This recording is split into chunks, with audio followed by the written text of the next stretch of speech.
Olá, professor. Obrigada por ter vindo ao programa História.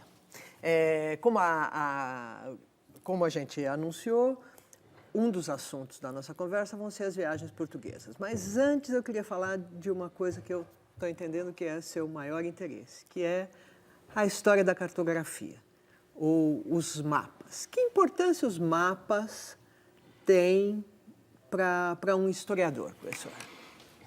Eu acho que a importância do mapa para um historiador vem exatamente da importância do mapa, da localização para qualquer ser humano, né? Eu lembro sempre que antes da invenção da escrita, a humanidade desenhou mapas. Sejam os campos de caça, às vezes nas paredes das cavernas, os mapas mosaicos do Egito, registrando as cheias, o regime de águas do rio Nilo, etc. Então, o mapa é essa necessidade que a humanidade tem, sempre teve, de localizar-se, de saber onde está. Quer dizer, quando a gente entra num shopping center hoje, a gente procura um lugar e aparece um mapa de você está aqui. Essa é a nossa necessidade. Quer dizer, há um dos maiores cartógrafos holandeses do século XVI, Abraham Ortelius, por exemplo, quando ele levou ao bispo Spinoza o seu famoso Atlas, né, o primeiro Atlas moderno da história da cartografia. É do século XVI? Do 17. Do 16. 1570. O bispo folheou o Atlas e procurou a sua cidade natal. Como ele não encontrou, ele falou, isso aqui está errado. Né? Entendi. Então, a importância do mapa para um historiador, seja ele um historiador da arte, seja ele um historiador geógrafo, seja ele um historiador da cultura. O mapa é um monumento cultural dos mais expressivos que a humanidade produziu em termos de história. Porque o mapa traz aspectos de religiosidade, de cultura, bélicos, estratégicos. Quer dizer, o mapa é praticamente o lugar das pessoas no universo. Tá. E no século... Você acabou de dizer que esse primeiro Atlas do Ortelius é o primeiro Atlas do mundo, eu entendi. Ou eu estou enganada? É considerado o primeiro Atlas da história moderna da cartografia. Então, há dúvidas sobre se teria sido ele ou Mercator, Gerhard Mercator, que teria sugerido a ideia de fechar mapas num volume, que é o sentido do Atlas. Né? Tá bom. Então, mas foi 1570, você disse, essa data. Quando os portugueses começaram a fazer as grandes navegações, de que mapas eles dispunham, professor? Na verdade, a cartografia, além do ponto de vista da história cultural, o mapa ele é rico, inclusive, pela sua dificuldade. Nós temos registros de mapas em documentos escritos, por exemplo, mapas que desapareceram. Tá bom. Se pensar num exemplo bem prosaico, a Carta de Caminha. Né? Se pensar no outro documento produzido pelo mestre João Farras, que era o cosmógrafo de bordo, ele escreve ao rei de Portugal dizendo que se Vossa Alteza desejar ver o sítio desta terra, mande vir um mapa antigo que tem Peruvai Bisagudo. Esse mapa antigo ninguém tem. Quer dizer, tem a referência, mas ele não existe. Ele certamente não estaria blefando para o rei de Portugal. E esse era o cosmógrafo da viagem de Cabral? Da viagem de 1500. Né? Tá bom. Então, os mapas portugueses, por exemplo, eles acompanham todo o périplo das navegações portuguesas pelo litoral africano. Há registros desse avanço sobre o litoral da África em mapas italianos, em mapas alemães, quer dizer, em mapas que são produzidos seguramente a partir de matrizes ou de cópias, digamos, clandestinas, às vezes, que circularam pela Europa nos finais do século XV e começo do século XVI. Então, a cartografia era um saber estratégico fundamental. Né? Ela tem uma importância, esse conhecimento geopolítico fundamental. Um cartógrafo podia ser punido com a morte se ele exportasse o seu conhecimento para uma potência rival, Portugal e Espanha, por exemplo, Holanda. Então, esses registros cartográficos, muitas vezes, estão nas páginas de uma literatura, da chamada literatura de viagens. Que você também que estuda. É um gênero extremamente heterogêneo, que tem desde cartas de jesuítas, relatos de mercadores muito raros, alguns pilotos raramente alfabetizados, porque havia piloto analfabeto aos montes. Então, esses registros vão sendo assim, garimpados, digamos, em atividades de pesquisa ao longo de muito tempo. Há mapas importantes da história da cartografia que surgiram na década de 1960, por exemplo, né? Um dos mapas mais famosos portugueses, que é o mapa de Cantino. Esse mapa de Cantino, ele é considerado, ele é um mapa produzido por um espião, digamos assim, a serviço de um italiano, né? E foi comprado, todos os registros mostram que é um mapa português, mas você não tem a autoria desse mapa. Não conhece o cartógrafo que desenhou o mapa de Cantino, por exemplo. Então, nós temos muito há uma ilusão de que o piloto era o conhecedor dos mapas. Não. O mapa de navegação, inclusive, o mapa Carta Náutica, a Carta de Marear, são poucos exemplares que existem no mundo. Não foram guardados porque eram feios, não tinham a beleza plástica desse mapa que a gente coleciona e gosta, e também foram virando documentos dispensados pelos arquivos. Tá. Agora, você falou que o mapa é como um documento da história cultural, pode informar e interessar do ponto de vista artístico, traz informações religiosas. Que tipo de informação sobre a religião está presente no mapa? Olha, nós temos mapas, por exemplo, que tem a travessia do Mar Vermelho, por exemplo, na fuga do Egito, né?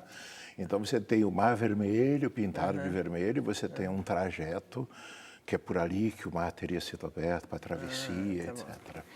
Você tem mapas em que existe no Monte Ararat a indicação de onde teria chegado a Arca de Noé, por exemplo. Os próprios sinais postos no mapa, né? O norte dos mapas, ele é quase sempre indicado nesse período com uma cruz, com a flor de lis, que seria o símbolo de São Luís, da primeira cruzada. O leste, que é de onde vem a luz, do ponto onde está o observador, indica Jerusalém. Tá bom. Né? Por exemplo, o mapa teó medieval, ele é feito diretamente inspirado, digamos assim, ou determinado pela Bíblia. Ele é um O com um T dentro dele. O O é o oceano circular que vem de Homero. O T é formado pelos 3 rios que saem do paraíso terrestre. Que são? E as 3 partes do mundo foram dadas por Noé aos seus filhos, Sem, Cã e Jafé, depois do dilúvio. Tá bom. Né? Coube, por exemplo, a Cão, o filho maldito, à África. Né? Então, é uma coisa interessantíssima. Né?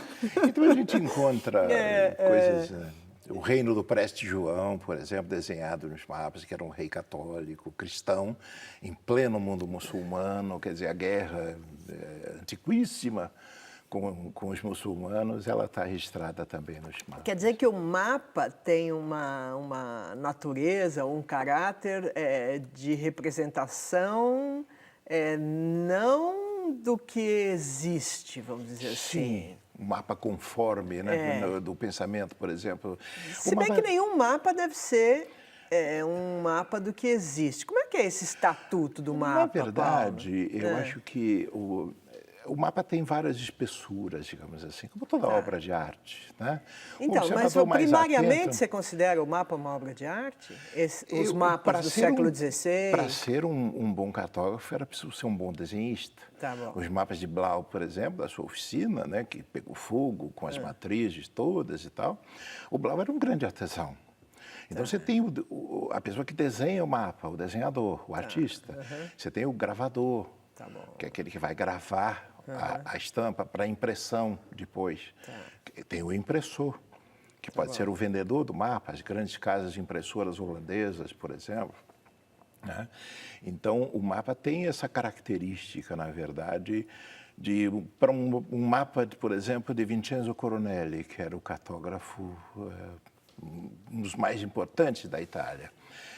É uma obra de arte. Tá. É uma obra de arte. Então, o mapa pode ser observado, né, como até na sua anatomia da melancolia. Button, por exemplo, recomenda a observação de mapas antigos para curar a melancolia. Jurei, como curaria a melancolia? Eu nunca tentei. Eu olhei muito mapa antigo, não me considero uma pessoa melancólica. Vai ver que é por Pode isso. ser que tenha resolvido sem eu Robert saber. Burton, Mas eu vim saber depois, né, do Robert Burton, que na Anatomia da Melancolia ele diz uma das coisas para se curar a melancolia é observar mapas antigos. Né? Então ele tem realmente esse fascínio, ele exerce esse fascínio. Para o historiador, as espessuras devem ser mais profundas. Tá. Né? E o que, por exemplo? Por exemplo, o mapa nunca eu acho que o conjunto de informações que o mapa registra, o somatório de todas essas informações não produz uma verdade total, global, não produz. O mapa é sempre uma escolha. O mapa é sempre partes de alguma coisa representadas ali. O mapa né? tem uma redução importante, né? Fundamental, quer dizer, então, se a gente pensar, há um autor pouco reconhecido, inclusive no Brasil, lamentavelmente, é o Paul Zumthor, né? Que era um medievalista, enfim, e que tem livros maravilhosos sobre cartografia. É um historiador A medida francês? do mundo. O Zumthor, na verdade, ele tinha uma cidadania de belga e canadense, né? Ele tem A Medida do Mundo, é um livro belíssimo, por exemplo, que é uma história da cartografia. Então, ele adverte um pouco o seu leitor para essa importância do mapa como uma instigação à cultura, na verdade, uma coisa que te provoca, uma coisa que te... Como é que eu poderia dizer? Que te incentiva, que te inspira, na verdade. Menos do que a gente ter o retrato da coisa. Tá. Menos do que ter. Quer dizer, quando eu pego um mapa, por exemplo, da cartografia portuguesa ao tempo do Tratado de Tordesilhas, por exemplo, alguns séculos depois até. Se pensarmos nos cartógrafos da família Albernaz, Teixeira, que é a mais importante do período da unificação ibérica, 1580, 1640, o mapa do Albernaz coloca a saída do Rio da Prata do lado português. E, no entanto, ele está a 8 graus à esquerda, digamos assim, do Rio da Prata. A cartografia espanhola corrige e coloca. Então, esse nacionalismo, digamos assim, forçado. Mas isso você já mencionou, quer dizer, tem um aspecto geopolítico, para dizer que a penetração pelo Rio da Prata era legítima no momento em que supunha-se que o mundo estivesse dividido entre as duas coroas. Né? Pela linha de Tordesilhas. Então, o mapa tem também essa característica, quer dizer, toda a discussão sobre os tratados de limites do Brasil, ela foi desde o Oiapoque até a região mais ao sul, foi toda ela baseada numa cartografia que tinha esses aspectos. Quer dizer, então, se não se estudasse isso detidamente, era possível entrar num engano muito forte. Consciente, nada... Agora, como é que ao longo do tempo o Brasil vai mudando, o desenho do Brasil, o mapa do Brasil vai se modificando? Olha, eu trabalhei muito isso nesse livro, um dos mais recentes, que é o Desenho do Brasil no Teatro do Mundo. Teatro do Mundo é tirado do Atlas do Ortélio, isso está confessado ali, não é um plágio inconsciente, mas é o Teatro do Mundo, onde as pessoas... Teatro do Mundo significa que as pessoas representam ali. Né? Os mapas mais antigos, relativos à América, por exemplo, eles não têm a costa do Pacífico. É como se uma região não terminasse. Né? Você tem a costa atlântica e você não tem o outro lado, digamos assim. Então, muito lentamente, porque os mapas eram náuticos, essencialmente. Os portugueses não procuravam terra. Eles procuravam caminho para as Índias, para a especiaria, para o comércio. A grande feitoria portuguesa comercial ficava em Antuérpia, não ficava em Lisboa. Né? Então, os mapas lentamente vão sendo precisados o traçado da costa atlântica. Porque o domínio da costa atlântica, no caso do Brasil e da África, dava a Portugal o domínio do Atlântico Sul todinho. Isso. Todinha. Tanto é que quando Colombo chega à América Central, o rei de Portugal, Dom João II, ele escreve ao rei da Espanha dizendo que ele faz a guerra se caso a Espanha tentasse tomar posse. E a proposta de todas as ilhas não era dividir no sentido norte-sul, mas no sentido leste-oeste, como se fosse uma laranja, digamos assim, para preservar as terras que já se sabia existirem ao sul do Equador. Então, mas você disse que os mapas eram principalmente náuticos. Sim. Voltando lá nas navegações, nos navegadores portugueses, esses mapas eram suficientemente bons, entre aspas, para auxiliar o piloto do navio, da expedição? Na verdade, o piloto, a imagem que nós temos hoje, quando a gente entra num carro e coloca o GPS, ele vai dirigindo a gente pela rua, vira à direita aos próximos 400 metros, né? Porque etc. não tem a mão Só que aqui, não sei o piloto, em primeiro lugar, o cartógrafo não viajava. Não há cartógrafo viajante. Né? Isso muda, né? Porque Darwin era um cartógrafo viajante. Ele nesse estava numa período, expedição. Pois é, que é muito depois, né? O cartógrafo, ele desenhava o seu mapa em função de informações, com resultado de informações que vinham de relatos escritos, que vinham de informações, às vezes, de pilotos e viajantes analfabetos. Quer dizer, a orientação que o navegador tem é do mapa celeste, é do mapa do céu. A astronáutica. Então, quando o navio, tanto é que a palavra cartografia foi criada no século XIX pelo Visconde Santarém, numa carta que ele mandou ao Van Hagel, o nosso historiador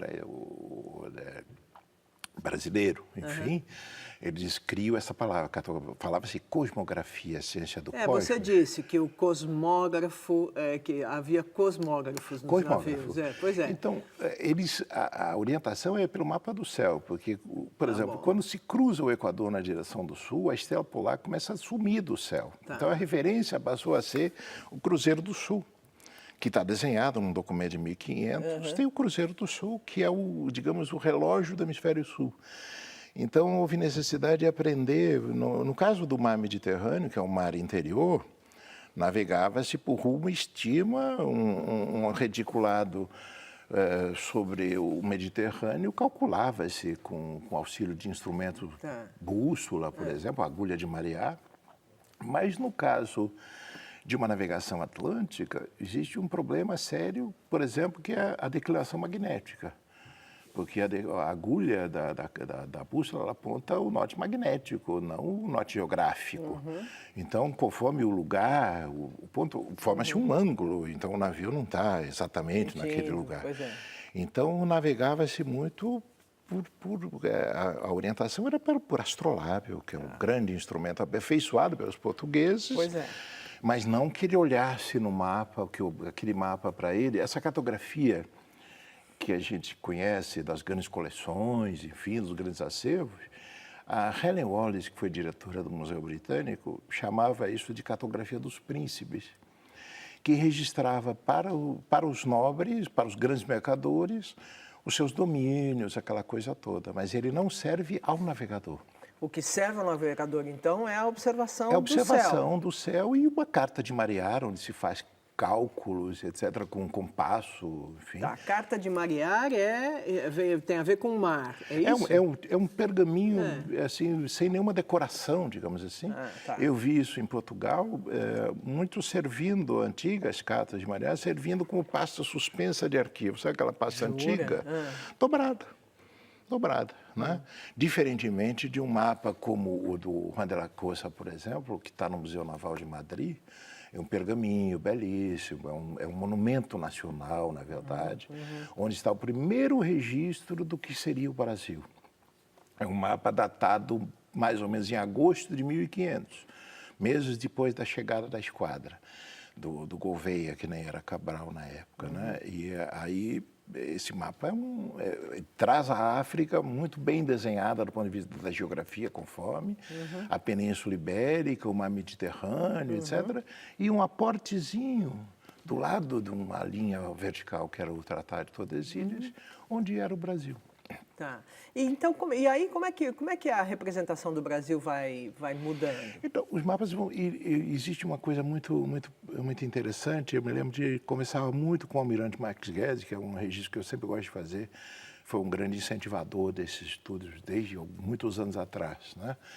E essa visão que às vezes se tem de um conhecimento evolutivo, cumulativo... Não foi assim. Não é. Em geral não é, né? Não é. Quer dizer, como tudo, na verdade. Quer dizer, muito a mais... viagem à Lua, ao espaço, ela não é um progresso das antigas lascas de sílex, lá das cavernas e tal. Quer dizer, todo conhecimento é um fato social, cultural. Né? Então, a gente tem famílias de cosmógrafos que vão aperfeiçoando, guardando na sucessão de gerações, família Teixeira, por exemplo. Tem vários outros, família Reinel, né, no final do século XV, são os mapas de Pedro Reinel, Jorge Reinel, que são manuscritos sobre pergaminho animal, né, e que vão passando de geração para geração. Né, e é um conhecimento guardado, existe até, a família Cotesão tem, o Jaime e o próprio Armando, a ideia de uma teoria do sigilo, que essas coisas deviam ser escondidas, é como a briga no tempo da Guerra Fria, com os filmes de James Bond, por exemplo, a espionagem russa contra o grande, enfim, espião americano, aquelas coisas todas e tal. A cartografia é cheia dessas histórias. Correspondência oferecendo suborno, praticamente, cosmógrafos sendo condenados à forca. Quer dizer, então, existe muito essa... Depois, não. Quando a cartografia vira um conhecimento impresso, né, ele passa a ser um saber corriqueiro, digamos assim. Quer dizer que a mudança, o ponto de inflexão, é a impressão. Eu acho que um deles... Então, e quando começa a impressão dos mapas? Começa em Antuérpia, depois em Amsterdã, as grandes casas impressoras, né? Principalmente, aí existe uma briga, por exemplo, Ortelius, durante o tempo em que pôde, ele bloqueou a edição de um Atlas do Jode, que era um cosmógrafo também competentíssimo, mas ele tinha o privilégio da impressão. Então, foi uma forma de barrar a concorrência. O Ortelius ou... O Ortelius. O Ortelius tinha o privilégio da impressão. O Mercato, que era muito próximo ao Ortelius, né, que criou, inclusive, o sistema de projeção que ainda hoje se reconhece. Projeção de Mercato, não é isso? Que serve à navegação, até uma discussão sobre o fato de ser ou não correto politicamente, mas isso, enfim, o mapa para ele serviria para orientação. Tá. Agora, existem casos de impressoras, por exemplo, Van Keulen, em Leiden, na Holanda, que é impressora das grandes cartas de navegação, com precisão dos litorais, aquela coisa toda, que atravessa séculos. Então, é um privilégio familiar, praticamente familiar. Tá bom. Né? Então, a impressão divulga, enfim, como tudo que é impresso, fica uma coisa mais democrática, digamos assim. Né? Então, perde aquele caráter... Não, perdeu aquele caráter, assim, de um saber estratégico. Né? Quer dizer, então, se tornou um saber ao alcance... Sei lá, o que está num livro hoje de história da cartografia, por exemplo, levaria para a morte várias gerações de cartógrafos se publicasse isso no momento em que há essa rivalidade que é acentuada. Quer dizer, o mapa, embora a palavra cartografia só apareceu no século XIX, você me disse. Então, até ali era uma outra ideia, essa ideia da cosmografia. Que estava muito relacionada, então, com os astros. E hoje, no século XXI, o que o mapa é? Como é que você coloca essa questão? Na verdade, acho que é um vício, talvez seja até uma saída preguiçosa. Né? O historiador acaba, por razões óbvias, porque nada é possível fazer na totalidade, ele acaba escolhendo algumas coisas. Né? E sobre essas coisas ele pode falar com mais ou menos detalhes. Né? Então, o mapa, hoje, por exemplo, eu me lembro muito do Amir Klink, né? E a referência que se fazia ao Amir Klink, uma pessoa interessantíssima, o Amir, que ele era um navegador solitário. Né? Só que o navegador solitário ele tinha acompanhamento até do batimento cardíaco dele, onde estivesse no mundo. O Camões tem um verso que eu acho muito expressivo, quando ele fala do navio português que a última visão que tem o navegador é a Serra de Sintra, que fica em Sei. Lisboa, num lugar alto.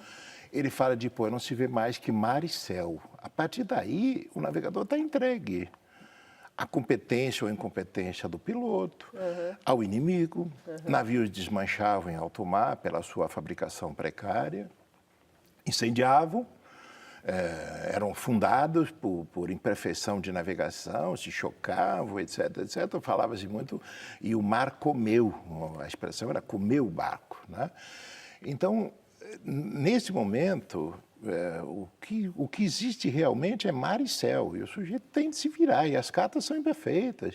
Às vezes, no mesmo ano, você tem uma carta de navegação que dá uma distância, por exemplo, do Cabo das Tormentas, que virou Boa Esperança, de cerca de 300 milhas marítimas, que é uma distância razoável, para se pensar num acidente, num chamado acidente geográfico, não é isso, né?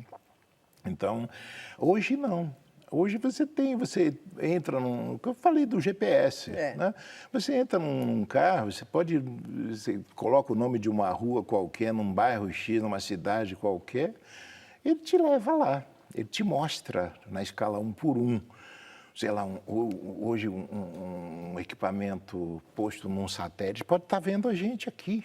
Sim, numa perfeição de poucos metros, poucos centímetros até. Teria que atravessar o teto. Mas mesmo assim, é isso mesmo.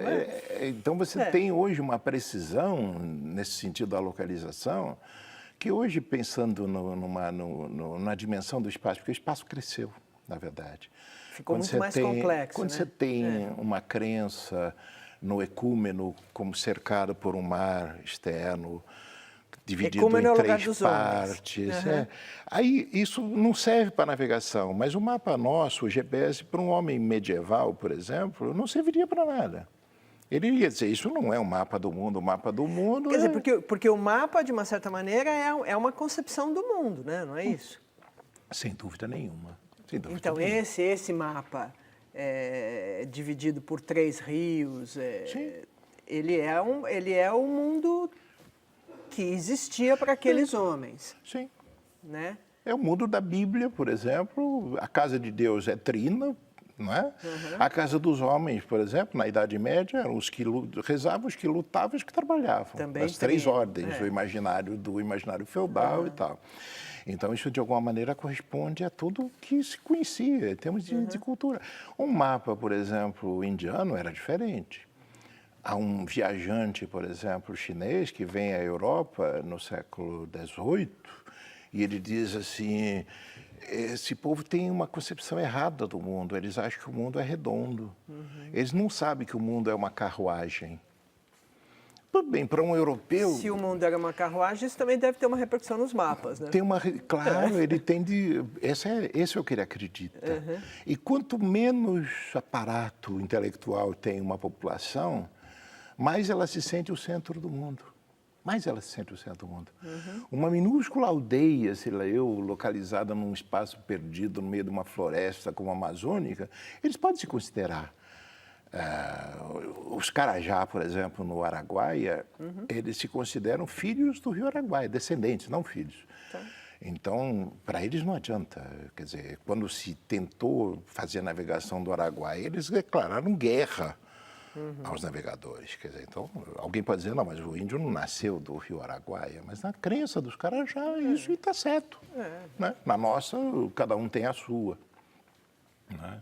Então, você tem mapas que tem o paraíso terrestre, né? Você tem mapas que tem o desenho do paraíso, onde é que ele está, na verdade. Então, as pessoas, não que navegassem atrás do paraíso, não dá para essa busca do maravilhoso. Há muitos trabalhos que sem citar nenhum especificamente, que trabalham essa história da navegação como a busca do fantástico, do maravilhoso. Nenhum mercador ia financiar uma esquadra para buscar o paraíso. O mercador ia buscar lucro como busca hoje. Quer dizer, não tem sentido. O próprio Colombo, quem financiou as viagens dele, não foi a coroa espanhola. Eles cobravam os impostos generosos já desde então, que o Estado sempre foi parasita de qualquer empreendimento. No caso do Colombo, quem financia são os mercadores. A viagem do Vasco da Gama rendeu para quem financiou 800 vezes o capital investido. Jura? Isso empurrava, então, as pessoas por esses 800 mares vezes, sem quer mapas. dizer, haja especulação. Né? Haja especulação. Né? Nenhum mercador contemporâneo pensa em 800 vezes. Né? Não.